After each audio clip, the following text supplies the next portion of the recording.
ভারতবর্ষের দ্বিতীয় বৃহৎ প্রায় 20 ফুট লম্বা শায়িত হনুমানজির মূর্তি আপনারা দর্শন করতে পারবেন কলকাতা থেকে মাত্র 40 কিলোমিটার দূরে মাদ্রালের হনুমানজির মন্দিরে। এই মন্দিরটি প্রায় 110 বছরেরও পুরনো। এই মন্দিরে আপনারা হনুমানজির মন্দির ছাড়াও আরও 5টি দেবদেবীর মন্দির দর্শন করতে পারবেন। স্থানীয় মানুষজন বিশ্বাস করেন এই মন্দিরে পুজো দিয়ে গেলে কোনোদিন কোনো কাজ বিফল হয় না। এই মন্দিরে আপনারা বাবাকে নিজে হাতে পুজো এবং আরতি করতে পারবেন। এই মন্দিরে আসলে আপনারা ভোগ প্রসাদও গ্রহণ করতে পারবেন। সুতরাং মন্দিরটি কোথায় কিভাবে যাবেন, মন্দির খোলা এবং পুজো দেওয়ার টাইম কি আছে সব কিছু জানতে পারবেন এই ভিডিওর মাধ্যমে। তো চলুন বন্ধুরা, ভিডিওটি শুরু করা যাক। নমস্কার বন্ধুরা, কেমন আছেন? আশা করি খুব ভালো এবং সুস্থ আছেন। উড়োমন চালানে আরেকটি নতুন ভিডিওতে আপনাদের স্বাগত জানাই। বন্ধুরা, আমি এখন চলে এসেছি নৈহাটি জংশন স্টেশনে। আজ আপনাদের নিয়ে যাব খুবই প্রাচীন এবং খুব জাগ্রত একটি হনুমানজির মন্দিরে। তো চলুন বন্ধুরা, এই নৈহাটি স্টেশন থেকে কীভাবে এই মন্দিরে যাচ্ছি সবটাই আপনাদের দেখাবো। চলুন যাওয়া যাক।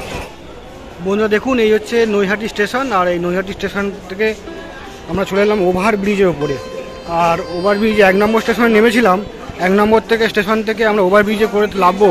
6 নম্বর যে স্টেশন আছে সে 6 নম্বর স্টেশন থেকে আপনারা বাইরে বেরোবেন। বেরিয়ে আপনাদের টোটো ধরতে হবে এই হনুমানজি মন্দিরে যাওয়ার জন্য। বন্ধুরা, স্টেশন থেকে বেরিয়ে যাচ্ছি।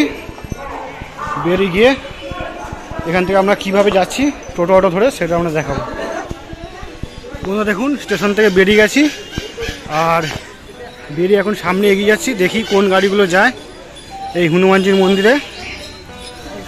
বন্ধু, স্টেশন থেকে বেরিয়েই যে অটো স্ট্যান্ড বা টোটো স্ট্যান্ড দেখতে পাচ্ছেন, এই টোটোগুলো যাবে না হচ্ছে মাদ্রালে। ওই যে হনুমানজি মন্দিরটা আছে ওটা মাদ্রালে, আপনারা জিজ্ঞেস করে নেবেন। এই অটোগুলো যাবে না, এর ঠিক পরেই যে অটো স্ট্যান্ডটা আছে সেখান থেকে আপনাদের অটো বা টোটো ধরতে হবে এই মাদ্রাল যাওয়ার জন্য। চলুন সামনে এগিয়ে যাই। বন্ধুরা দেখুন, এদিকে স্টেশন। এই স্টেশন থেকে কিছুটা এগিয়ে এলেই দেখতে পাচ্ছেন এই যে অটো স্ট্যান্ড। এখান থেকে আপনাদের মাদ্রালে যাওয়ার অটো পেয়ে যাবেন। আর এখান থেকে অটো ভাড়া পড়বে পার হেড 10 টাকা করে। আর মন্দির আপনারা যদি ডাইরেক্ট মন্দিরে যেতে চান তাহলে পড়বে 15 টাকা করে। বন্ধুরা, চলে এলাম মাদ্রাল হনুমান মন্দিরে। আর অটোতে টাইম লাগলো ওই 5-7 মিনিট মতন। ভাড়া নিয়েছে একদম মন্দির অবধি নিয়ে আমরা ছেড়ে দিয়েছে, 15 টাকা করে পার হেড ভাড়া নিয়েছে। এবার চলুন বন্ধুরা, এবার আমাদের মন্দিরের ভিতরে প্রবেশ করাই। বন্ধুরা দেখুন, এই হচ্ছে মন্দিরের গেট। এখন আমি মন্দিরে প্রবেশ করব। এই একটা মন্দিরের গেট আছে, আর ঠিক এই সাইডে দেখতে পাচ্ছেন এইখানে একটা মন্দিরের গেট আছে। চলুন বন্ধুরা, এবার প্রবেশ করা যাক মাদ্রাল হনুমানজির মন্দিরে। চলুন, মন্দিরটা দেখে আপনারা অবাক হয়ে যাবেন। এই মন্দিরের ভিতরে প্রচুর মন্দির আছে, অনেকগুলো দেবদেবীর মন্দির আছে। সবগুলো এক এক করে আপনাদের ঘুরিয়ে দেখাবো। চলুন, গেট দিয়ে প্রবেশ করার সঙ্গে সঙ্গে দেখতে পাচ্ছেন এখানে অনেকগুলো পুজো দেওয়ার প্রসাদের দোকান দেখতে পাচ্ছেন পরপর। এখানে পুজো দেওয়ার ডালা, প্রসাদ থেকে শুরু করে সব কিছু এখানে পেয়ে যাবেন। আর এই হচ্ছে গেট। একদম গেট থেকে ঢুকেই হচ্ছে এই একটা মন্দির, সিদ্ধিদাতা গণেশের মন্দির। মানে গেট থেকে ঢুকেই হচ্ছে ফার্স্ট আপনারা এই সিদ্ধিদাতা গণেশের দর্শন পাবেন আপনারা। দেখুন বন্ধুরা, গেট থেকে প্রবেশ করে এসেই ঠিক দেখতে পাচ্ছেন এখানে একটা রথ রাখা আছে। দেখুন, এই একটা সুন্দর রথ রাখা আছে। আর ঠিক পাশেই দেখতে পাচ্ছেন এখানে পরপর অনেকগুলি দোকান আছে, যেখান থেকে আপনারা ডালা প্রসাদ সব কিছু কিনে নিতে পারেন। দেখুন, এখানে পরপর অনেকগুলো দোকান আছে যেখান থেকে আপনারা ডালা প্রসাদ বা পুজোর সামগ্রী কিনে নিতে পারেন। ডালা প্রসাদের ঠিক পাশে এখানে দেখতে পাচ্ছেন টয়লেট আছে, টয়লেটের ব্যবস্থা আছে। এই বন্ধুরা, গেট থেকে প্রবেশ করলাম। প্রবেশ করার সঙ্গে সঙ্গে এখানে দেখতে পাচ্ছেন সিদ্ধিদাতা গণেশের মন্দির। আর মন্দির ঠিক পেরিয়েই এখানে দেখতে পাচ্ছেন শ্রীরাম মন্দির, জয় শ্রীরাম মন্দির। আর এই দিকটা হচ্ছে মূল গর্ভগৃহ। সব এক এক করে আপনাদের ঘুরিয়ে দেখাবো। শ্রীরাম মন্দিরটা ঘুরিয়ে দেখাই। চলুন, এই যে জয় শ্রীরাম মন্দির, এই মন্দিরটা আপনাদের ফার্স্ট ঘুরিয়ে দেখাই, তারপর একে একে আপনাদের সব কিছু ঘুরিয়ে দেখাবো।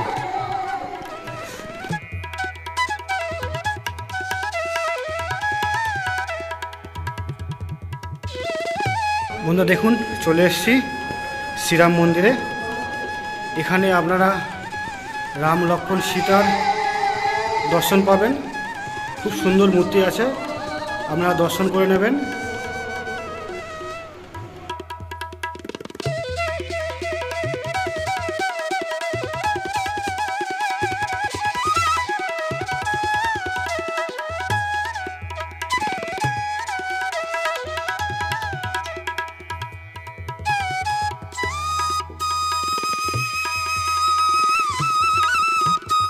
বন্ধুরা দেখুন, এই রাম মন্দিরের ঠিক পাশে একটা গেট আছে। এই গেট থেকে এই জায়গাটা দেখুন খুব সুন্দর।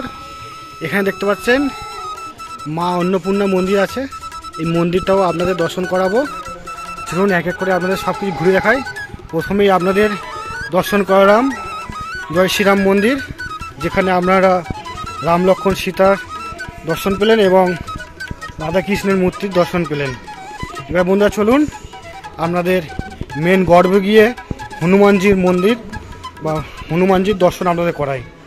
বন্ধুরা মাদ্রালের এই হনুমানজির মন্দিরে আসলে প্রথমে একটা আপনারা নাট মন্দির মতন দেখতে পারবেন, যেখানে যজ্ঞকুণ্ড আছে। এখানে যজ্ঞকুণ্ড আছে, এখানে যজ্ঞ হয়। আর এই যজ্ঞকুণ্ড ঠিক পাশেই আপনারা গর্ভগৃহ দেখতে পারবেন হনুমানজির। দেখুন এই হচ্ছে বজরংবলী গর্ভগৃহ, আর এখানেই শুইতে আছে বাবা বজরংবলী। দেখুন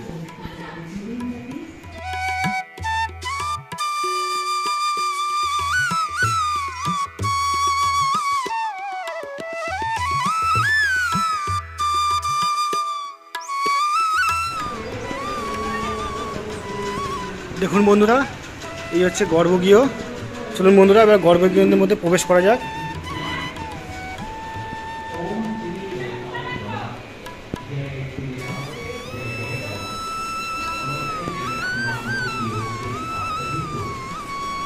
এই হচ্ছে গর্ভগৃহ বন্ধুরা। চলুন বন্ধুরা এবার আপনাদের গর্ভগৃহে প্রবেশ করাই।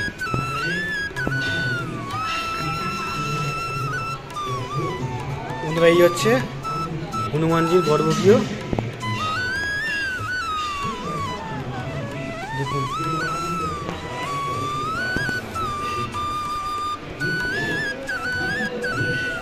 এই হচ্ছে সাহিত্য হনুমান মন্দির, আর এই হচ্ছে মন্দিরের চূড়া।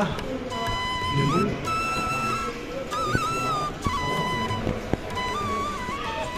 দেখুন বন্ধুরা এখানে পাদুকা আছে। দেখুন বন্ধুরা গর্ভগৃহের মধ্যে রাম লক্ষ্মণ সীতার এখানে একটা ছবি আছে, আর তার ঠিক পাশে আছে সাহিত্য হনুমানজির মূর্তি। দেখুন আপনারা এর আগে কলকাতার এত কাছে এরকম মন্দির দেখেছেন কিনা জানি না। দেখুন আপনারা এই মন্দিরে আসলে হনুমানজির এরকম মূর্তি আপনারা দর্শন করতে পারবেন। দেখুন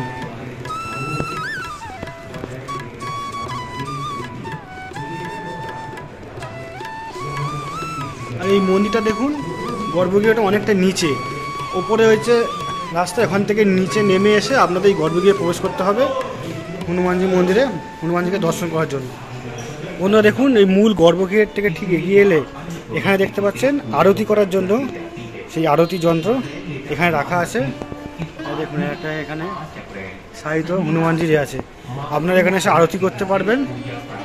দেখুন আর এখানে এই মা অন্নপূর্ণার মন্দিরের যে অন্নপূর্ণা মূর্তি আছে তার ছবি এখানে দেওয়া আছে। তাছাড়া আপনারা এখানে এই যে বলছিলাম যে লেক, এই লেকে আপনারা বোটিং করতে পারবেন। তবে এখন গরমের জন্য বন্ধ আছে, বিকাল টাইমে আসলে আপনাদের খুব ভালো লাগবে। দেখুন লেকটা খুব বড়। আর ঠিক গর্ভে গিয়ে বন্ধুরা গর্ভে গিয়ে ঠিক পাশেই দেখতে পাচ্ছেন এখানে একটা বেল গাছ, যেখানে প্রচুর মানুষ মানত করেছেন তাদের মনস্কামনা পূরণের জন্য। শোনা যায় এই মন্দিরে কেউ এসে যদি মানত করেন তাদের সেই মানত বিফল হয় না, মানত অবশ্যই পূরণ করেন হনুমানজি। দেখতে পাচ্ছেন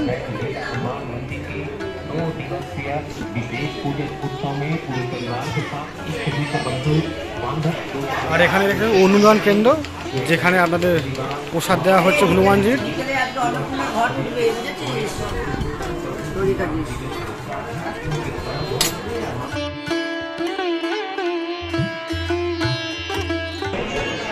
এখানে পুরোহিত মশাই আছেন, দেখতে পাচ্ছেন পুরোহিত মশাই আপনাদের পুজো করিয়ে দেবে। আপনারা আসলে ডালা প্রসাদ নিয়ে আসলে, কিনে নিয়ে আসলে এখানে পুরোহিত মশাই আছেন, আপনাদের সেটা পুরোহিত মশাই পুজো করিয়ে দেবেন। আর বন্ধুরা এই মন্দিরে একটি নিয়ম আছে, এই গর্ভগৃহের মধ্যে মহিলারা প্রবেশ করতে পারবেন, কিন্তু মহিলারা এই হনুমানজিকে ছুঁইতে পারবেন না। একমাত্র পুরুষরাই এই গর্ভগৃহ যে হনুমানজি আছে তাকে ছুঁইতে পারবেন। দেখুন এখন পুরোহিত মশাই এসছেন, এখানে পুজো দেওয়া হবে।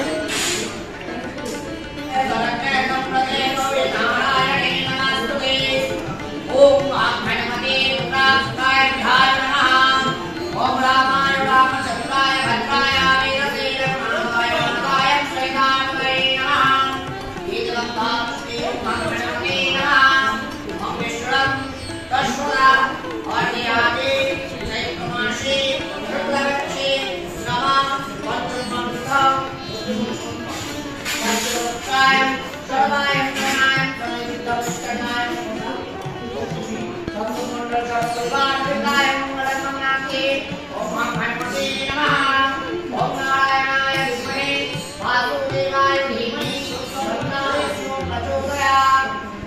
দেখলেন বন্ধুরা, এই মাদ্রালে এসে হনুমানজির মন্দিরে গর্ভগৃহে ঢুকে এবং গর্ভগৃহে যে হনুমানজির সাহিত্য যে মূর্তি আছে সেই মূর্তি আপনারা দর্শন করলাম এবং আপনাদেরকেও দর্শন করলাম।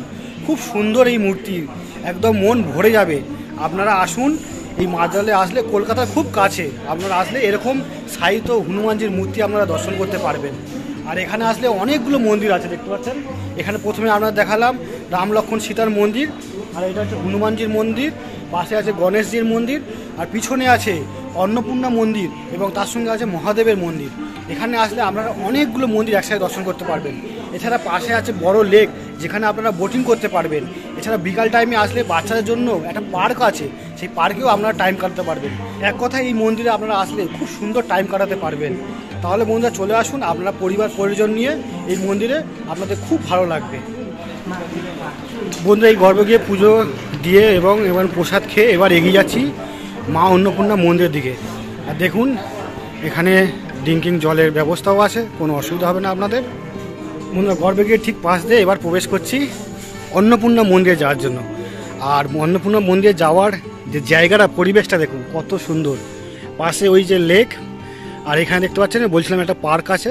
দেখুন আপনারা যদি বাচ্চাদের নিয়ে আসেন তারা খুব মজা পাবে। দেখুন খুব সুন্দর পরিবেশ, খুব সবুজে ঘেরা পরিবেশ, একটা বড় সুন্দর পার্ক মতন করা। দেখুন চারিদিকে ঠাকুরের নাম কীর্তন চলছে, একটা আলাদা পরিবেশ। দেখুন শান্ত নিলিবিলি, খুব সুন্দর। এখানে দোলনা, বাচ্চাদের দোলনা, বিভিন্ন যে সরঞ্জাম হয় বাচ্চাদের চড়ার জন্য। দেখুন এই দেখুন, আপনারা আসুন।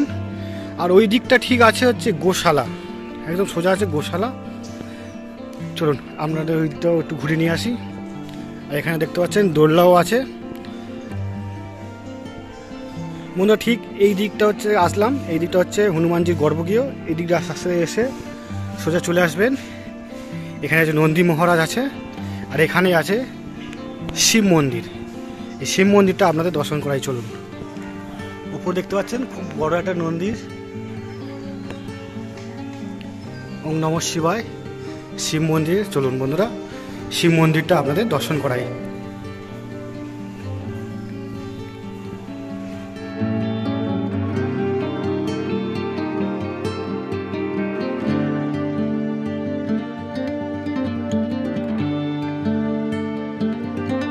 দেখুন বন্ধুরা খুব সুন্দর একটা শিবলিঙ্গ এখানে আছে, আপনারা এই শিবলিঙ্গ দর্শন করবেন।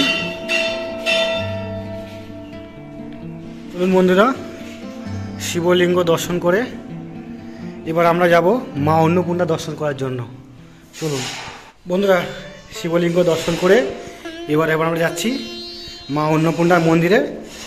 মা অন্নপূর্ণা যে মন্দির আছে, মন্দিরে মা অন্নপূর্ণা দর্শন করার জন্য। দেখুন এখানে খুব সুন্দর নন্দী মহারাজে বসে আছেন। চলুন বন্ধুরা এবার মা অন্নপূর্ণা মন্দির আপনাদের ঘুরিয়ে দেখাই। এটা প্রায় 110 বছর পুরনো এই মন্দিরটা। দেখুন বন্ধুরা এখানে বসার জন্য কত সুন্দর জায়গা করা আছে পার্কে। আর আমরা ওই যে হনুমানজির গর্ভগৃহ ওখান থেকে ঘুরে এলাম, ঘুরে এসে ওদিকে মহাদেবের মন্দির দেখলাম শিবের, তারপর ওপর থেকে উঠে এলাম, উঠে এসে আর এই হচ্ছে মা অন্নপূর্ণা মন্দিরের গেট। দেখুন এই যে মা অন্নপূর্ণা মন্দিরের গেট। মন্দিরটা প্রায় 110 বছর পুরনো বন্ধুরা। এখন মন্দিরের কাজ চলছে, খুবই প্রাচীন এই মন্দির। চলুন বন্ধুরা এবার প্রবেশ করা যাক মা অন্নপূর্ণা মন্দিরে।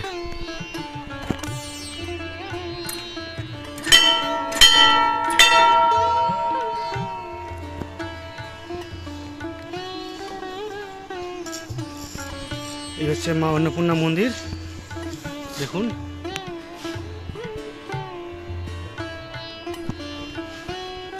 এখনো কাজ চলছে, রেনোভেশন হচ্ছে কিছুটা।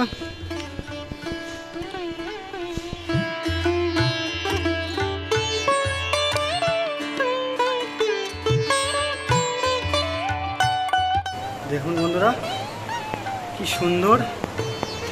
আর মা অন্নপূর্ণা এবং মহাদেবের পিছনে দেখতে পাচ্ছেন সমুদ্র মন্থনের সেই দৃশ্যকে ফুটিয়ে তোলা হয়েছে।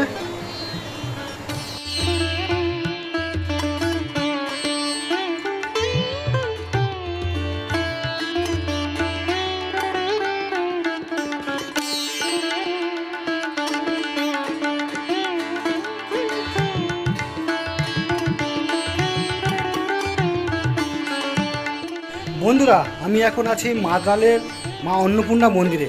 আর এখানে এসেছি হনুমানজির মন্দির। হনুমানজির মন্দির আপনাদের দর্শন করালাম এবং গণেশজির মন্দির দর্শন করালাম, মহাদেবের মন্দির দর্শন করালাম। এবার চলে এসেছি মা অন্নপূর্ণা মন্দিরে, অন্নপূর্ণা এবং মা বাবা মহাদেবের দর্শন করালাম। এই মন্দিরে আসলে আপনারা অনেকগুলো মন্দিরে দর্শন পাবেন, খুব সুন্দর লাগবে আপনাদের। দেখুন বন্ধুরা, সামনে অন্নপূর্ণা পূজা আছে, তার জন্য এখানে কাজ চলছে। দেখুন এই মন্দিরটা আপনারা রাউন্ড দিয়ে চারিদিকে ঘুরতে পারবেন। খুব সুন্দর জায়গা, নিরিবিলি শান্ত পরিবেশ। আর আপনারা যদি বাচ্চাদের নিয়ে আসেন তারাও তো খুব আনন্দ পাবেন। এখানে একটা বড় পার্ক আছে, পাশে ঝিল আছে, লেক আছে, খুব ভালো লাগবে আপনাদের এক কথায়। দেখুন বন্ধুরা, এই অন্নপূর্ণা মন্দিরের ঠিক দুপারে এরকম বড় বড় দুটো নন্দী মহারাজ আছে গেটের ওপরে। দেখুন দেখুন বন্ধুরা, এই মন্দির চত্বরটা ফাঁকা, তবে মঙ্গলবারও কিন্তু এখানে প্রচুর ভিড় হয়, কারণ সেদিন হনুমানজির বিশেষ পুজো হয় এবং সেদিন ভোগ প্রসাদেরও ব্যবস্থা থাকে শুনেছি। দেখুন এই যে নন্দী মহারাজের এখানে বসে আছেন নন্দী মহারাজ। আর ওপর থেকে দেখুন দেখা যাচ্ছে পুরো পার্কটা, আপনারা এসে একটু রেস্ট নিতে পারেন। এই হচ্ছে পুরো টোটাল মন্দির চত্বরটা, খুব বড় জায়গা। দেখুন বন্ধুরা, ঠিক এই দিকটা হচ্ছে প্রসাদ মহাপ্রসাদের ঘর। আপনারা যদি বললাম না মঙ্গলবার আসলে এখানে প্রসাদও পেয়ে যাবেন, প্রসাদের ব্যবস্থা আছে। এই যে মহাপ্রসাদের ঘর, আর জায়গাটা দেখুন কত সুন্দর। এই হচ্ছে মা অন্নপূর্ণা মন্দির। আর অন্নপূর্ণা মন্দিরের ঠিক নিচে আছে মহাদেবের মন্দির, শিব মন্দির। এই পাশটা হচ্ছে পার্ক আছে, ওই পাশটা হচ্ছে লেক আছে।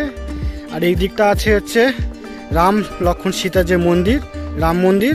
আর এই দিকটা হচ্ছে হনুমানজির গর্ভগৃহ। আর তার পাশে হচ্ছে ওইখানে আছে প্রসাদের ঘর। এক কথায় আপনারা বন্ধুরা যদি এই মন্দিরে আসেন, আপনারা একসাথে অনেকগুলো দেবদেবীর দর্শন করতে পারবেন। তাছাড়া এই মন্দির চত্বরে আপনারা একটু ভালো টাইম কাটাতে পারবেন, সবথেকে বড় কথা, খুব সুন্দর লাগবে আপনাদের। আমার নাম আগমানন্দ স্বামী। এই হনুমান মন্দিরে আমি সেবক এবং কমিটির সভাপতি হিসেবে আছি। এর দক্ষিণের দিকটা উত্তর অন্নপূর্ণা মন্দির, এর বাৎসরিক উৎসব হবে। একদম দক্ষিণে 10 বিঘা জায়গা, কালী মন্দির, কৃষ্ণরাম মন্দির, বিশাল হনুমান মন্দির, তারপর গণেশ মন্দির, এরকম মন্দির এবং পাশে বিরাট দিঘি। এই দিঘিটা বঙ্কিমচন্দ্রের কালা দিঘির উপন্যাসে আছে, ইন্দিরা উপন্যাসে আছে। খুব সুন্দর জায়গা। এটাকে একটা তীর্থক্ষেত্র যেমন, তেমনি ভ্রমণ বিলাসীদের কাছেও খুব আকর্ষণীয়। এটা এখন অনেক বহু মানুষ দূর দূর থেকে আসেন, যেমন এই নিয়ে এসেছেন। এবং এটা সারা পশ্চিমবঙ্গের মধ্যে এইরকম একটা সুন্দর প্রাকৃতিক পরিবেশ আপনি দেখতে পাবেন না। এটা মহাভারতের আমল থেকে হয়ে আছে। এখানকার স্বনামধন্য পুলিশ অফিসার ছিলেন ব্রিটিশ সাম্রাজ্যে, ডক্টর পঞ্চানন ঘোষাল। তিনি এই মন্দিরটা ওনার গ্রামের জমিদারির বাড়ি উনি প্রতিষ্ঠা করেন। মন্দির দর্শন করা যায় এবং দুপুরে আপনার শনি মঙ্গলবার এলে দুপুরে ভোগ প্রসাদ পেতে পারবেন।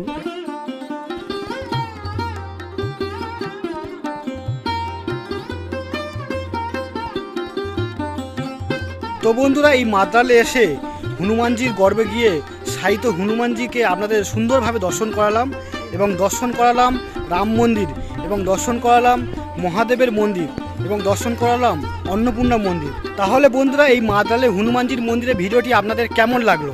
ভালো লাগলে একটা লাইক, কমেন্ট ও চ্যানেলটি সাবস্ক্রাইব করে আমার পাশে থাকবেন। নমস্কার।